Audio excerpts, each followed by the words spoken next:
जरा बात अब उस आलमगीर वबा की करते हैं जिसने पूरी दुनिया को अपनी लपेट में ले लिया है और तीसरी वेव की दस्तक जम्मू कश्मीर तक आ चुकी है।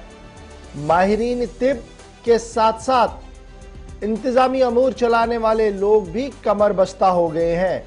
कोरोना का कहर, 7 माह के बाद 5 लोगों की मौत और 1960 से ज्यादा नए केस सामने आए हैं। और ये सूरत हाल तब सामने आ रही है जब लगातार इंतजामिया भी कोशिशों में मसरूफ है कि किसी न किसी तरीके से ये चेन जो है वो ब्रेक हो जाए।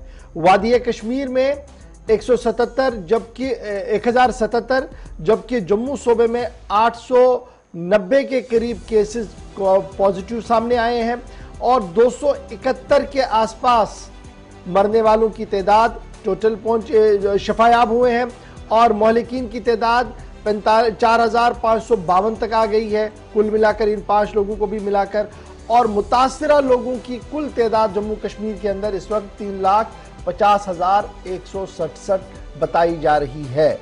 और जब हम कल पिछले 24 घंटों की बात करते हैं तो जम्मू कश्मीर बैंक लिमिटेड के 2 दर्जन से ज्यादा मुलाजमीन कोरोना पॉजिटिव, कौमी तहकीकाती एजेंसी NIA के 17 अफसर भी कोरोना पॉजिटिव पाए गए हैं। हेल्थ केयर वर्कर जो हमारे फ्रंट लाइन वर्कर्स है 2 दर्जन से ज्यादा तकरीबन 35 से ज्यादा लोग जो है वो कोरोना पॉजिटिव पाए गए हैं। डायरेक्टर एम्स कोरोना पॉजिटिव पाए गए हैं। क्राइम ब्रांच के अंदर भी कोरोना ने दस्तक दी है। और इसके साथ साथ जो हेल्थ केयर वर्कर्स के साथ साथ डॉक्टर्स हैं हमारे, चाहे वो CMO लेवल पर है, BMO लेवल पर है, फ्रंटलाइन डॉक्टर्स हैं, उनकी भी एक अच्छी खासी तादाद कोरोना पॉजिटिव हो रही है। और इन कोरोना पॉजिटिव के बीच गुलमर्ग में सरमाई खेलों में शिरकत करने वाले 60 से ज्यादा खिलाड़ी भी कल कोरोना पॉजिटिव पाए गए, उनकी टेस्टिंग हुई थी, रिपोर्ट आए 60 से ज्यादा बच्चे जो खिलाड़ी जो है वो कोरोना पॉजिटिव पाए गए हैं। इधर इंतजामी अमूर चलाने वाले अफसरों की तरफ से लगातार मशावरत और मीटिंग का सिलसिला जारी है।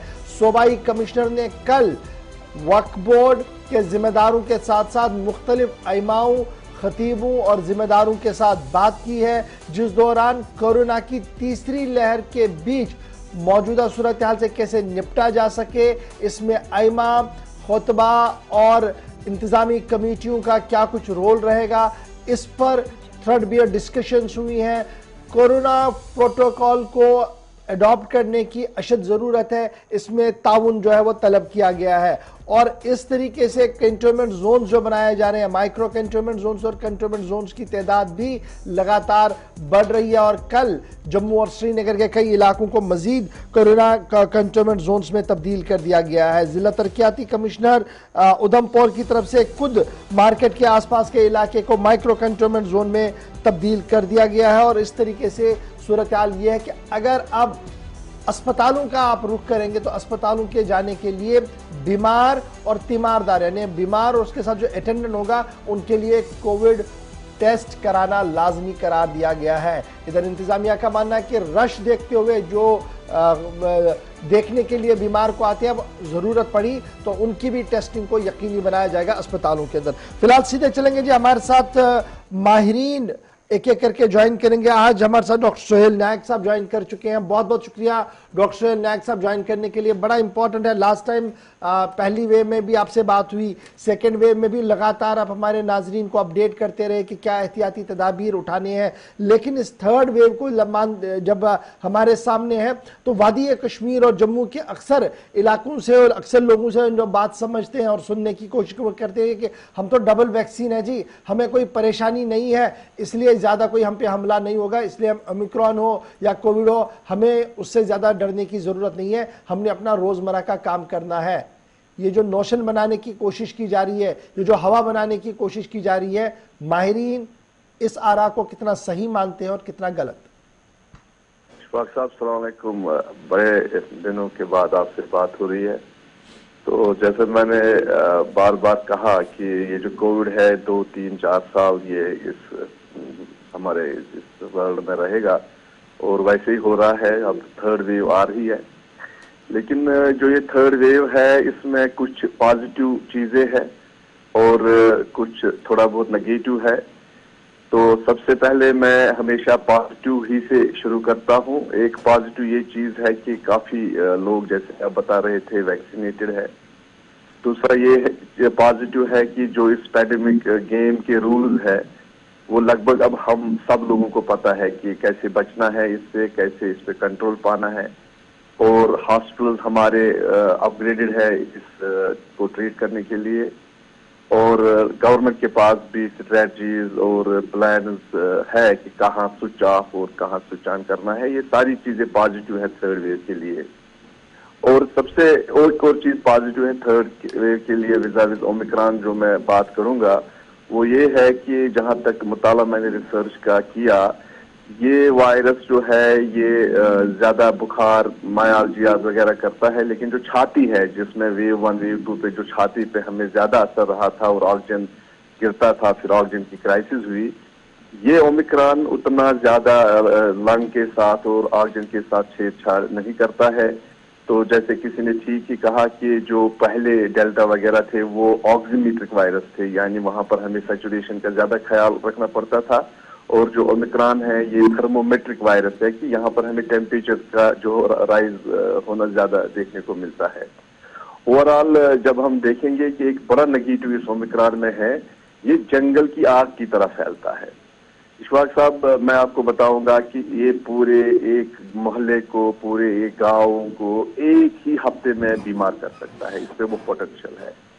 मैं मानता हूँ लिथैलिटी नहीं है, फैटेलिटी उतनी ज्यादा नहीं है, लेकिन इस पोटेंशियल में जो ये रखता है कि ये एक ही दम पूरे शहर को बीमार कर सकता है, क्योंकि उस शहर में बहुत से लोग ऐसे होते हैं जिनको कोमॉर्बिड कंडीशंस होती है, जो डायबिटिक होते हैं, कैंसर पेशेंट्स होते हैं, कीमोथेरेपी लेते हैं, immune compromise, lung disease, liver disease, यानी हजारों में वो पेशेंट भी आपको मिलते हैं एक किसी भी कौम में। तो अगर हम इस पे कंट्रोल नहीं करेंगे, अगर हम एक लेकेडेशियल बिहेवियर दिखाएंगे, तो क्या होगा कि जब पूरा शहर बीमार होगा तो उसमें सडनली एक परसेंटेज ऑफ पेशेंट जो है उनको हॉस्पिटल का रुख करना पड़ेगा। तो हॉस्पिटल में जो ओवर क्राउडिंग होगी तो हेल्थ स्ट्रक्चर क्रैम्बल होगा। तो हेल्थ स्ट्रक्चर जब क्रैम्बल होगा तो हम उसको एक फेल्ड स्टेट कहेंगे। तो ऐसे होने नहीं देना है। तो इसीलिए एडमिनिस्ट्रेशन को अर्ली मेजर्स लेने पड़ेंगे और पब्लिक को भी जो उनके पास टीचिंग है कि कोविड अप्रोप्रिएट बिहेवियर वगैरह क्या है उसको करना पड़ेगा। और जिन लोगों ने अभी वैक्सीन नहीं किए हैं, क्योंकि ऑलरेडी कुछ लोग थर्ड डोज कर रहे हैं और बहुत से लोग ऐसे हैं जिन्होंने पहला डोज भी नहीं लिया है, तो उनसे गुजारिश है कि वो जल्द से जल्द वैक्सीन करें। डॉक्टर नायक, बड़ा इंपॉर्टेंट है, जब मैं आपसे गुफ्तगू कर रहा हूं तो मैं जब दिल्ली की बात करता हूं तो यहाँ डेथ की जो तादाद सामने आई है पिछले 24 घंटों की तरफ, बच्चे भी चाहे वो 1 साल का था या 8 साल का था वो इसके शिकार हुए और 1-2 बच्चों की डेथ भी हुई है। तो क्या मैं ये समझूं कि बच्चों को इस बार बहुत ज्यादा मोहतात रहना पड़ेगा, और क्या एहतियाती तदाबीर होगा नवमौलूदों के लिए और जो हमारे नवजायद बच्चे हैं उनके लिए घरों के अंदर? इशफाक साहब, बहुत अच्छा सवाल है ये कि देखिए जो हमारे बच्चे पॉपुलेशन है ऑलमोस्ट लेस देन 18 ईयर्स में कहूंगा, न्यू बॉर्न से लेके 18 ईयर्स तक जो बच्चे हैं उनमें तो अभी वैक्सीन नहीं मिला है, नंबर 1। नंबर 2, हर एक दिन में पूरे हिंदुस्तान में 60,000 नए बच्चे पैदा होते हैं। तो हम इस अनवैक्सीनेटेड पूल को हर दिन 67,000 लोग ऐड कर रहे हैं और उतनी वैक्सीनेशन वहां से हो नहीं रही है। तो ये जो 0 to 18 ईयर्स का एज ग्रुप है ये हाईली ससेप्टेबल ग्रुप है। और ओमिक्रॉन में ये देखा गया है कि ये इनमें सिम्टम्स करता है। मैंने भी खुद 1-2 बच्चों को देखा, फीवर करके आए मेरे पास ओमिक्रॉन के इस वेव में, पता नहीं ओमिक्रॉन था या क्या था, लेकिन कोविड पॉजिटिव थे वो। तो जो कुल मिला के मुझे कहना है कि 0 to 18 ईयर्स हमारे पास हाईली ससेप्टेबल पॉपुलेशन है, वो बैरन पॉपुलेशन है, वो अनवैक्सीनेटेड पॉपुलेशन है। लेकिन उनको अगर हमें बचाना है तो उसमें भी हमें अडल्ट्स का रोल है, माँ बाप का रोल है। जो हम अडल्ट्स बाहर जाएंगे तो अगर हम कोविड अप्रोप्रिएट बिहेवियर रखेंगे तो जब हम शाम को घर आएंगे काम करके तो हम यही समझ के घर आएंगे कि हम इस वायरस को साथ नहीं ला रहे हैं। क्योंकि मुझे नहीं लगता है कि इस वक्त गवर्नमेंट अफोर्ड करेगी या उनके पॉलिसी डिसीजन में होगा कि वो लॉकडाउन में लोगों को डालेंगे। मुझे लगता है गवर्नमेंट की कोशिश रहेगी कि सोशो इकोनॉमिक सेक्टर और कोविड कंट्रोल पैंडेमिक जो है वो साथ साथ चले, वो पैरेलल चले।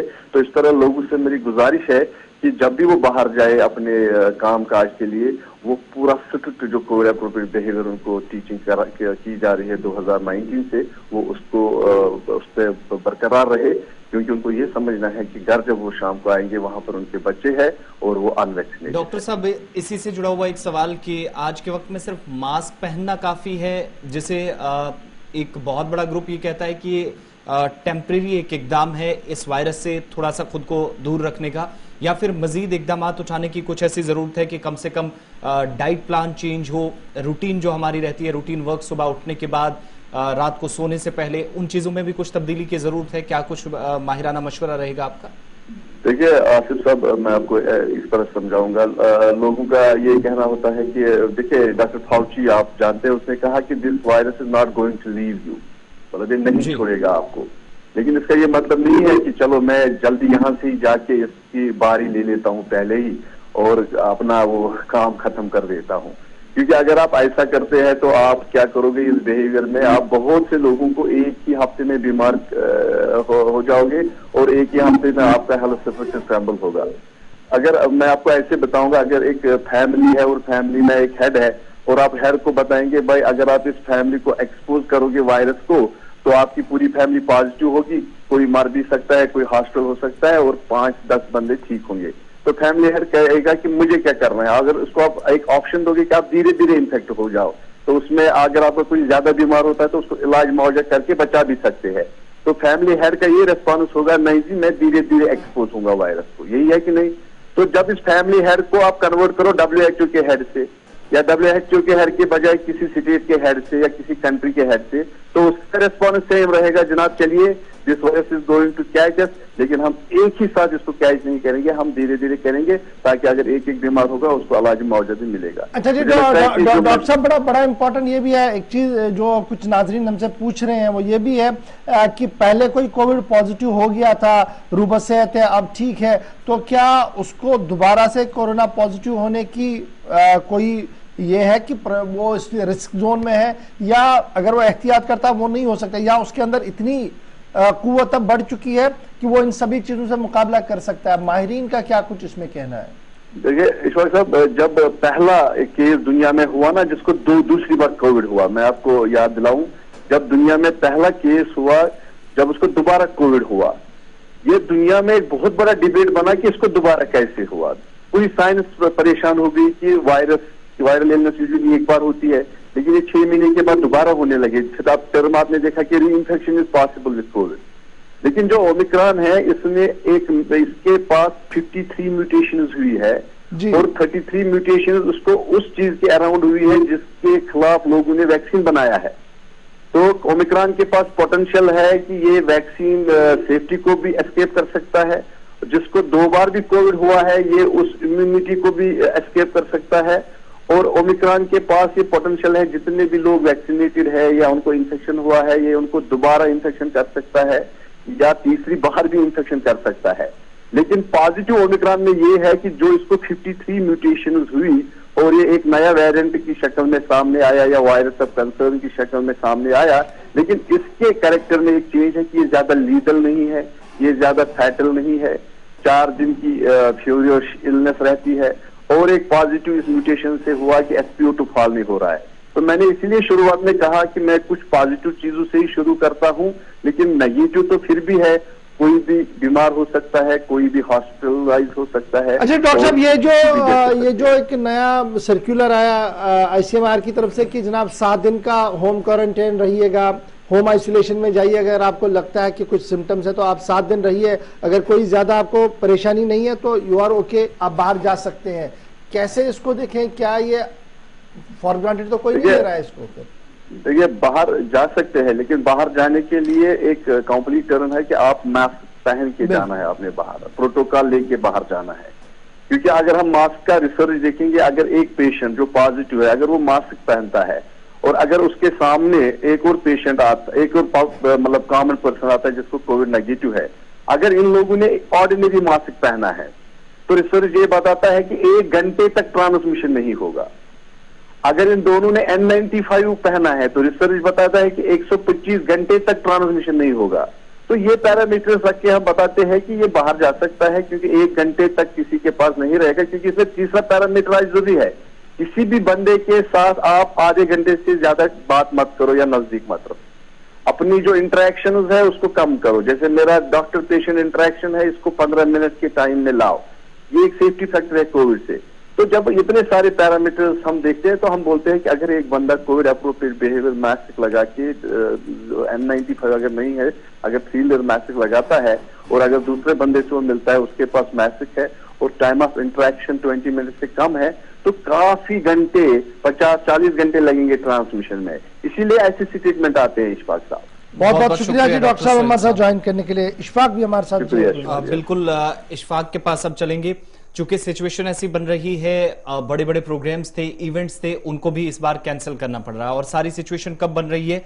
जब कोविड के जम्मू प्रोविंस के अंदर केसेस ज्यादा बढ़ रहे थे, लेकिन अब कश्मीर वादी के कुछ इलाके जो पूरी तरीके से इसकी गिरफ्त में है। और गुलमर्ग में जब कोविड-19 के पॉजिटिव केसेस कल आए और वो नौजवान जो कि स्कीइंग के खिलाड़ी थे, इस बार स्पोर्ट्स इवेंट्स में शिरकत करने पहुंचे थे गुलमर्ग, लेकिन जब 65 के करीब तलबा पॉजिटिव पाए गए तो उसके बाद शाम होते होते एक बड़ा फैसला लिया गया इस बार कि जम्मू कश्मीर के अंदर जो विंटर स्पोर्ट्स का एक हिस्सा माना जाता है, या इस बार सबसे बड़ा इवेंट जो है नॉर्थ इंडिया के अंदर ये माना जा रहा था, जहां पर एसोसिएशन के सदर मोहम्मद अब्बास वानी की तरफ से शाम होते होते ऐलान किया गया कि 17 जनवरी से जो खेल सरगर्मियां होनी थी गुलमर्ग के अंदर, वो ना कराने का फैसला लिया गया। ये तब हुआ जब 60 से ज्यादा पॉजिटिव केसेस आए।